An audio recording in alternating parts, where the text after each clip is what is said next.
సిగిరి అప్పలరాజు కొడుకు 18 ఏళ్ల పిల్లోడు బైక్ తోలుతా ఉండి కర్మవశాత్తు బైక్ తోలుతా ఉండి ఎవరిలో గుద్ది బైక్ తోలుతా ఉండి ఒక మనిషి చనిపోయాడు. యాక్సిడెంట్లు అవుతా ఉంటాయి. చేసింది నేను కరెక్ట్ అని నేను చెప్పను. బట్ ఆ పిల్లోడు 18 ఏళ్ల పిల్లోడు బైక్ తోలుతా ఉండి ఆ పిల్లోనికి ఏం తెలుస్తుంది?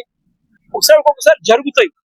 సిగిరి అప్పలరాజు కొడుకు 18 ఏళ్ల పిల్లోడు బైక్ తోలుతా ఉండి కర్మవశాత్తు బైక్ తోలుతా ఉండి ఎవరిలో గుద్ది బైక్ తోలుతా ఉండి ఒక మనిషి చనిపోయాడు.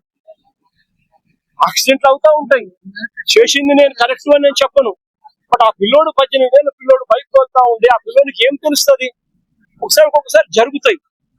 మరి మొన్న పలాస్ జరిగిన ఇన్సిడెంట్స్ గురించి కూడా మాట్లాడాలి. నేను కూడా ప్రత్యేకించి ఆ కుటుంబాన్ని చూశాను.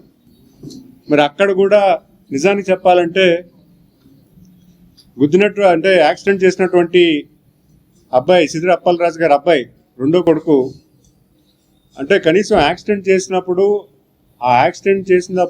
ఆ ఉన్నటువంటి వ్యక్తిని హాస్పిటల్ తీసుకెళ్లే ప్రయత్నం చేస్తుంటే ఈరోజు ఆ పర్సన్ బతికేవారనే విషయం కూడా ఈరోజు మాకు వెలుగులోకి వచ్చింది. ఎందుకంటే ఆయన ఒక బైక్ మీద వెళ్ళి గుద్దినప్పుడు కొంత కొనువోపురితో ఉన్నాడు. వాడిని హాస్పిటల్ తీసుకెళ్ళి ఉంటే ఖచ్చితంగా వాడు బతికేవాడనే విషయాన్ని కూడా మరి వాళ్ళకి ఎందుకు అనిపించలేదని కూడా మనం ఒకసారి ఆలోచన చేయాలి.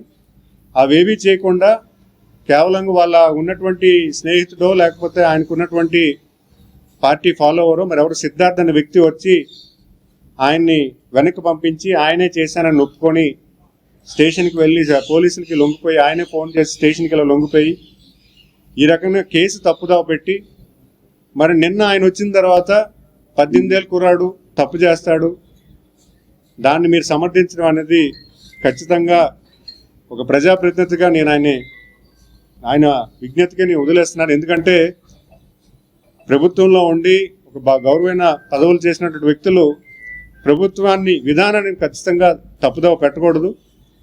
మరి ఆయన సొంత ఇంటికి ఒక న్యాయమా, ఒక చట్టమా, పరాయి ఇంటికి వేరే చట్టమా అనేది ఒక్కసారి మనం అడగాల్సిన అవసరం కూడా ఉంటుంది.